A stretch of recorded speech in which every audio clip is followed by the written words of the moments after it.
Whenever a prophet has walked on this planet, he was not easily accepted by the population, by the people.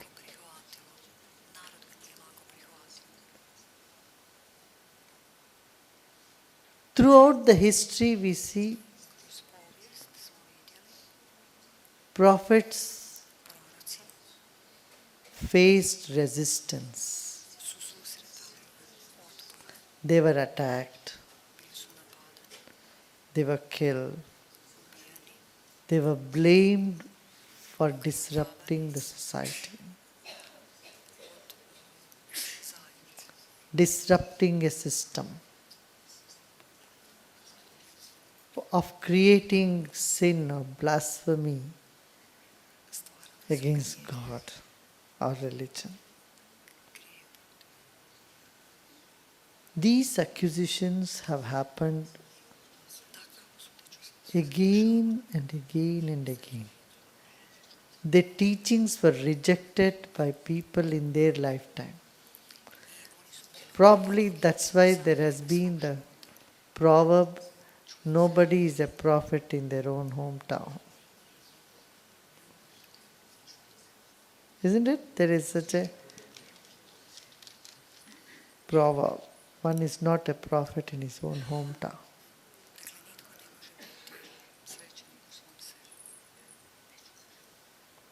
Jesus has faced the pinnacle of this rejection.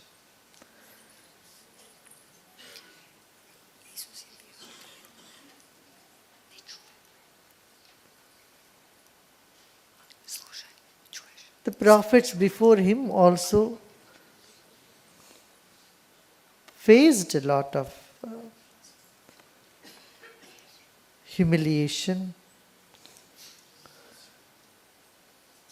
blame, rejection by people. But Jesus faced its pinnacle. It was quite intense. Intensity of rejection indicates the darkness of the time. Lord Buddha also faced rejection, but not as much as Jesus, because the society was quite educated. They were logical. They would listen to logic. They were a little sensitive. Lord Buddha faced opposition for different reasons. From his own relatives. Same with Lord Krishna. Lord Krishna was humiliated 99 times, even 100 times,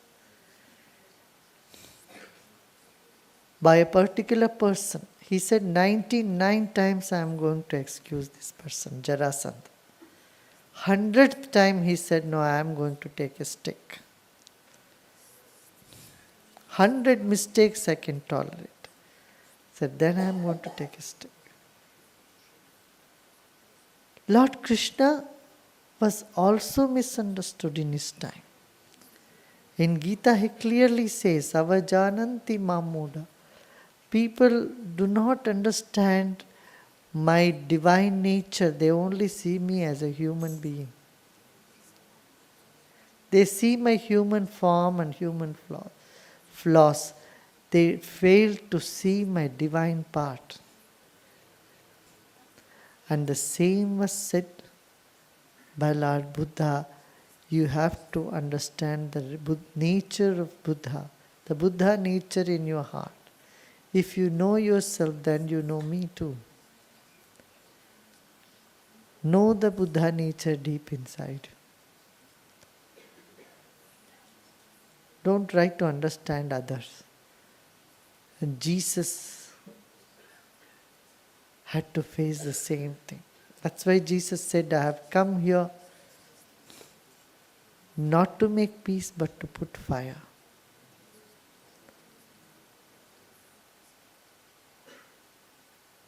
It's a sleeping society. In a sleeping society, everything is moved.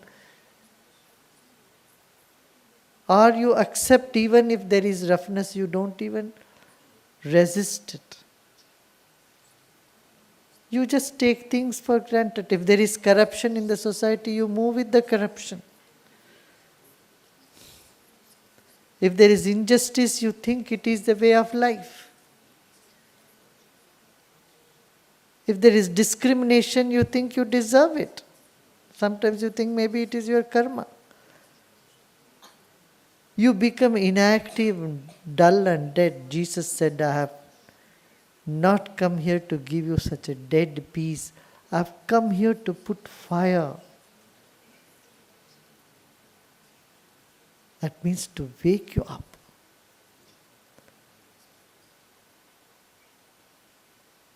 You know, when someone is sleeping in its slumber, you wake them up, they get angry.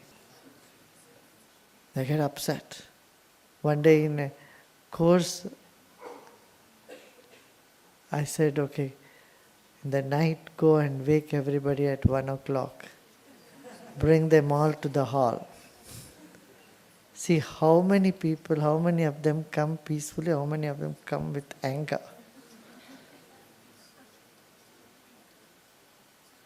Those who practice meditation well, they didn't mind. They said, okay, we have to come, we just came. And many, those who were new or had not much practice, they were so upset, fuming.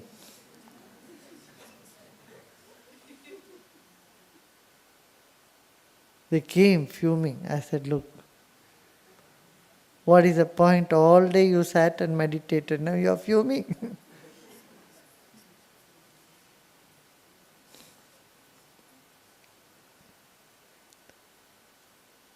What happens when you wake up? First reaction is anger, and that's exactly what Jesus had to face. In the case of Jesus, even his closest disciples deserted him.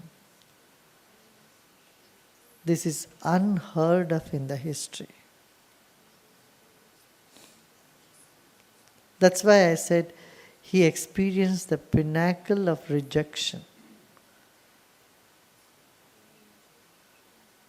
Perhaps it was needed for him to get a universal acceptance in the later days after him. And he knew in the future it will change.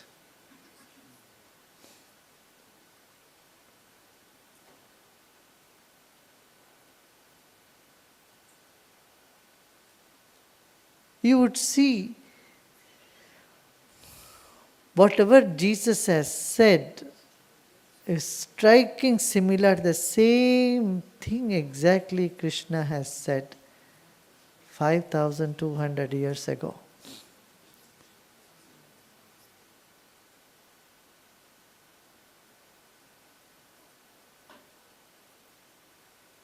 People do not pay much attention when they think of Krishna, because you think of Krishna, you simply think of joy, dance, fun, music, wisdom, or Radha and Krishna love. But Krishna has said, you drop everything and just take refuge in me. I will free you from all the sins. And Jesus has said virtually the same thing. I am here to free you from all sins. And his disciples said that, right?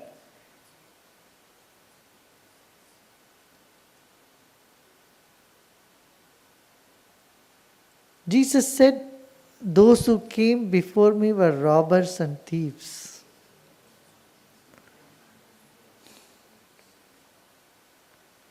Why did he say that?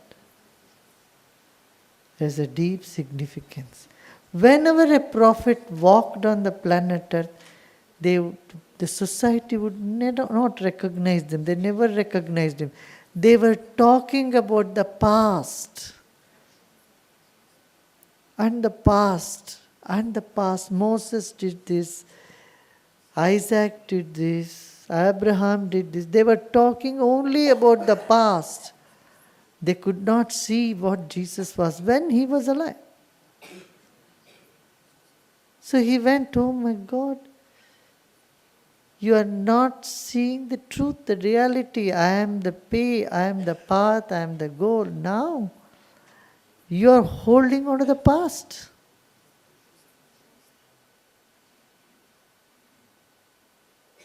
All those who came, they have stolen your mind. They have stolen your intellect. He didn't mean those who came before him have stole everything from people.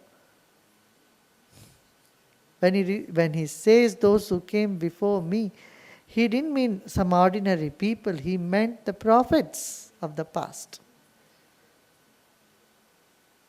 He didn't mean that those who came before him were all hopeless people. No. He said, he honored them. At the same, he said, they have robbed you, my God, they have robbed your minds. Because you are unable to see the present moment. You are unable to see God here and now. And I am here to remind you, God is here and now. Open your eyes, wake up. This was the message that Jesus gave at those times. His aim was to make people go inward. That's why he says, kingdom of God is within you. Go inside. People asked him how to pray. He closed his eyes and went deep inside. He said, this is how to pray. Be still and know you are. That I am. This spiritual experience is what he was always pointing the hands towards. He wanted the humanity to realize, enjoy the depth of love and silence that God bestows on everybody equally.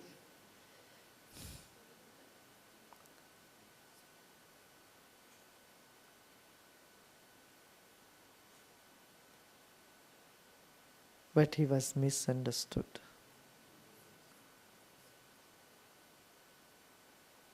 And he was a threat to the established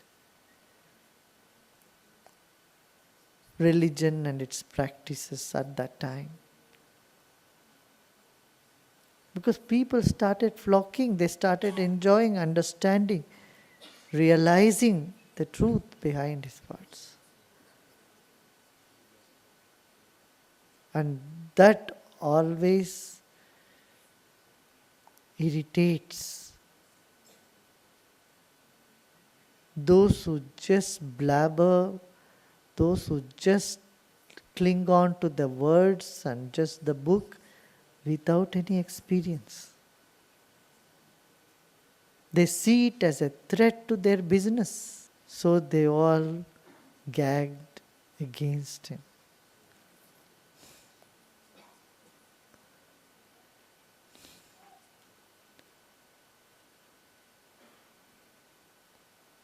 In fact, the fact is, it's not that Jesus was born on Christmas Day. It's again another myth. If the Immaculate Conception happened at the end of May, and his birth will be somewhere in March. Either Immaculate Conception date is not May. If it is May, then his birth is in March. Actually, when Jesus was born, it was springtime. It was not winter.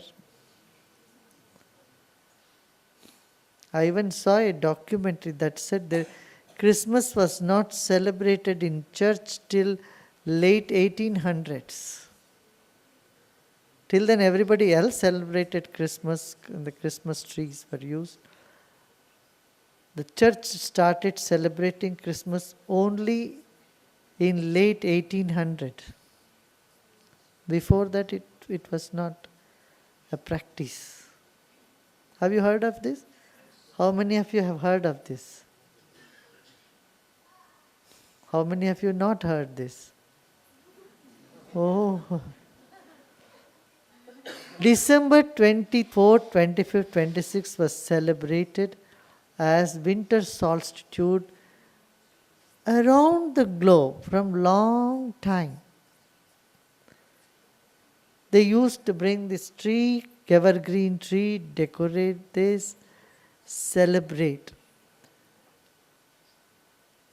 And the church tried to stop it so many times because it was not into this sort of celebration.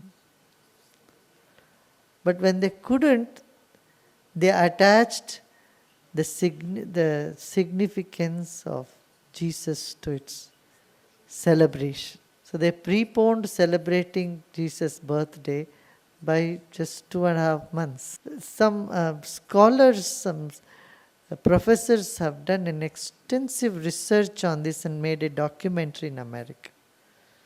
Even Santa Claus was only in last 200 years only they are doing it from Germany. The Christmas tree from Germany was first taken, the celebration was taken to England later on from Germany. So Jesus was not born on Christmas night, Christmas day. If you read Bible carefully, you will see when he was born, it was springtime.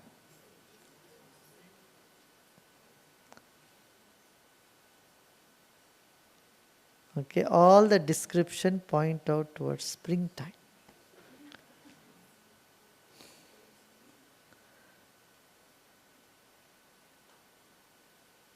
Like people distort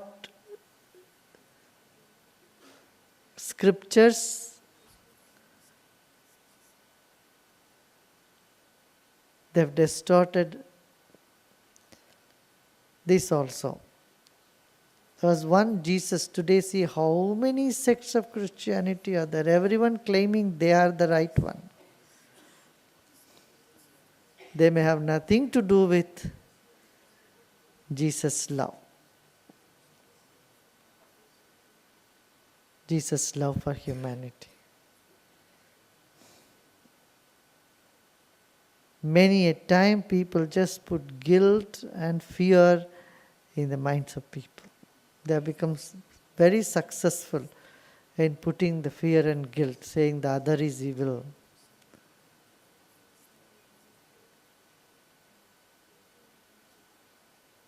Yes, scriptures, in Bible it is said, I am the only way. And they take this, look, Jesus said, I am the only way.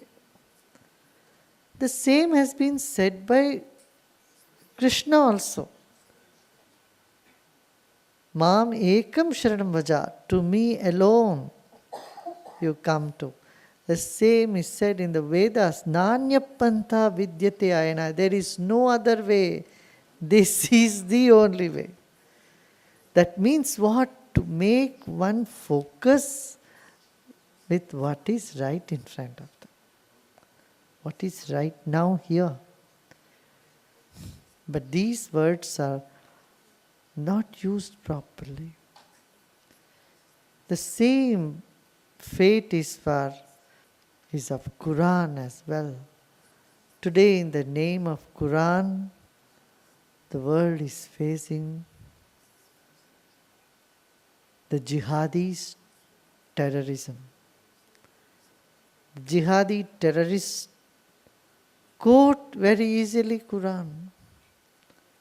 Say, look what is Allah's prescription. Those who do not listen to this or take refuge or follow this book or this knowledge, they have no right to exist.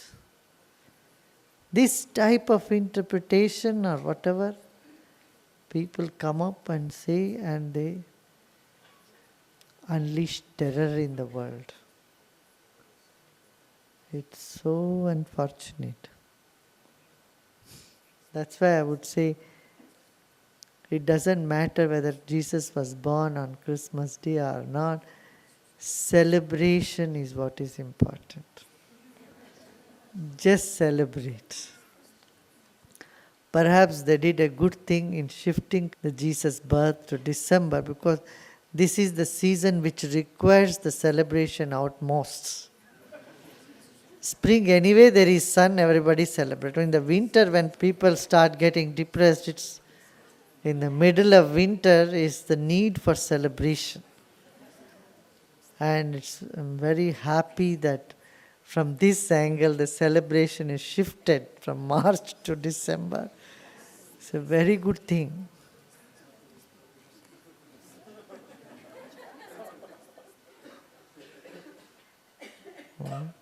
So celebrate Christmas.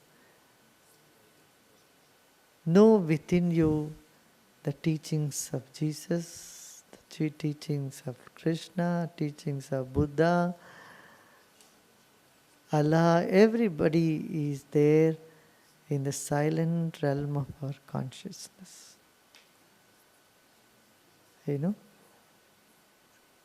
Meditation in the silent, going to the silent realm of our self. Prayer for the welfare of all humanity, and service in whatever manner we can do to our fellow beings. The three things, the essence of Bible, the essence of Gita, Veda and Quran.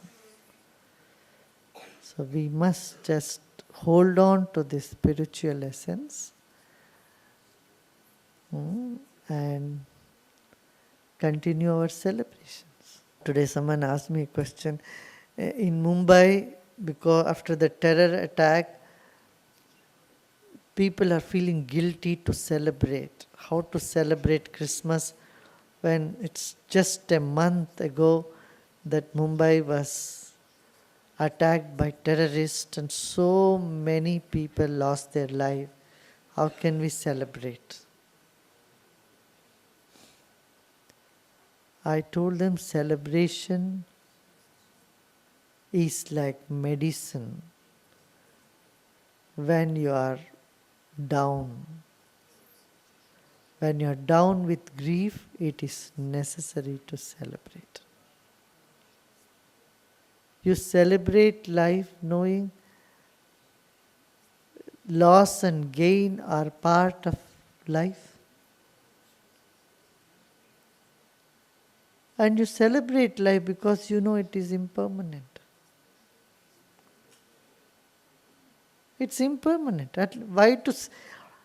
Either you sit and cry because it's impermanent and celebrate and say it's impermanent. You have choice.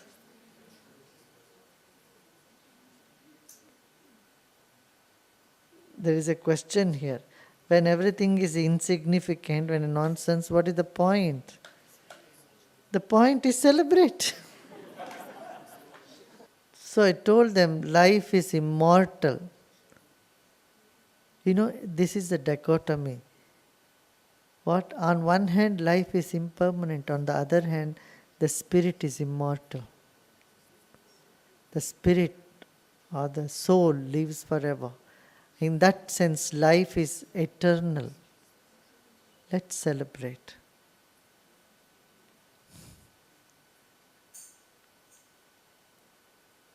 You don't have to feel guilty about celebration.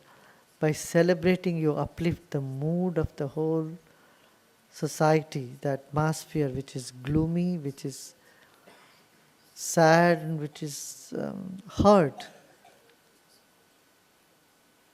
The only way to get over the hurt is come together in a new spirit of celebration. Like the evergreen tree, the Christmas tree indicates, it's always green. No harsh winter cannot weather away its leaves, it stays green. So Christmas tree indicates any snowstorm, it will stand up to it. Still shining, still with gifts, still giving. So life should be that way. Take that inspiration from the Christmas tree and do celebrate, don't worry. That was my message for them. Don't have to feel guilty about it. Yeah. Life is eternal, so you don't have to feel guilty. Everything is temporary, everything is impermanent, so you don't have to feel guilty about it, about celebration. So celebrate. Your celebration is aimed at uplifting the society, uplifting the mind.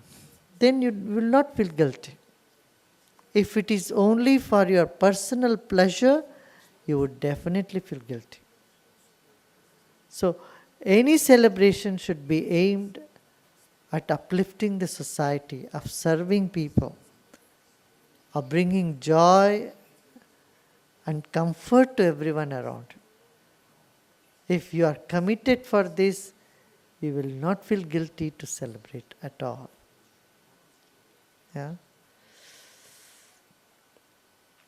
That much enough for now. Huh?